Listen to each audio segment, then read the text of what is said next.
So we've got a new report from Fox Business on some additional significant financial troubles for Trump's social media company, Truth Social. Let's go ahead and put this up on the screen. Again, this is from Fox Business, so a little bit of a right-leaning site here, taking a shot at this social media app. They say Trump's social media app facing financial fallout.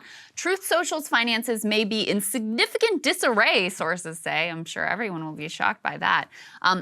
What's driving this report is they're locked in what they describe as a bitter battle with one of their vendors, claiming the platform has stiffened the company out of more than $1 million in contractually obligated payments.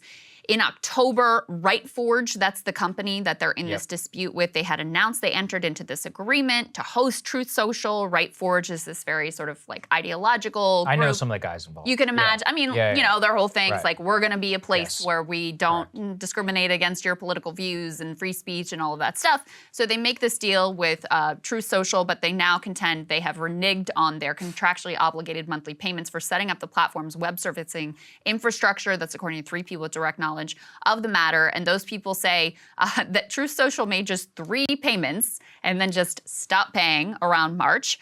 RightForge claims Truth Social owes it around $1.6 million, and they are threatening legal action to recoup the money. They also say in this article that this would be one of the most significant vendors for Truth Social, so this isn't a small bill. It's not a surprise. I actually know the guys behind RightForge. I've known him for years. Martin Avila, he's the CEO of the company. He said our founding vision was to make a second amendment, is to make a second internet to support American ideas. They believe in the mission of President Trump's free speech platform, wish to continue supporting the president in his media endeavors. But it's a problem if people don't pay. You don't pay, that's this is always difficult to do. This is always the issue, right, with Trump, which is that this is why a lot of lawyers also won't work for the guy, because they're like, he doesn't pay his bills, which is actually true if you look beyond, like, well into the past. Now that he's got a campaign and a super PAC, yeah, he might actually pay their bills. But with Trump's Truth Social, it's an actual private company, which is owned, Trump Organization and Trump himself. That's a whole other story. Yeah. Now, as you guys recall, because we've covered this closely, at the beginning Truth Social launch, it took me months before my account was accepted. It was a total disaster in terms of the launch, just from a technical standpoint. Then they were facing some legal troubles, inquiries from the SEC about the way that this was formed. It's a so-called blank check company, but there were questions of whether or not it was really a blank check company or whether they actually knew what deal they were going to do.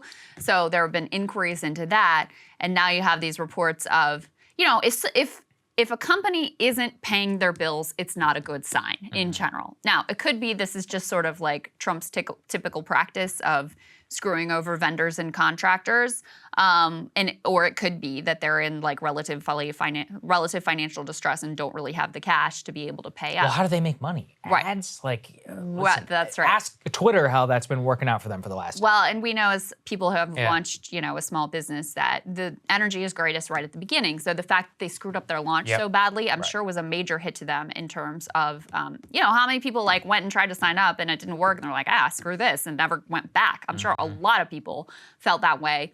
Now, reportedly, there's been an increased sort of interest and adoption of the social media site since the FBI raid of Mar-a-Lago. There's been more interest in it, and I think they built down the user base a little bit. Honestly, being like, well, we need to monitor what Trump is saying.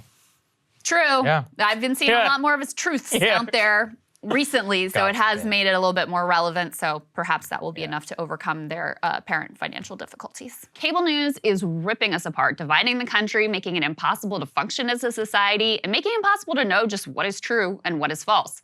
But the good news is they are failing and they know it. That is why we're building something new, a new mainstream, a healthier one, something more trustworthy, something that we are going to need in one of the most pivotal times in American history. We are building up here for the midterms, for the upcoming presidential election, but we need your help. So if you can help us out by becoming a premium member today at breakingpoints.com, we're trying to change America for the better and the entire world. So what are you waiting for, guys? Go to breakingpoints.com and sign up and help us build a new mainstream.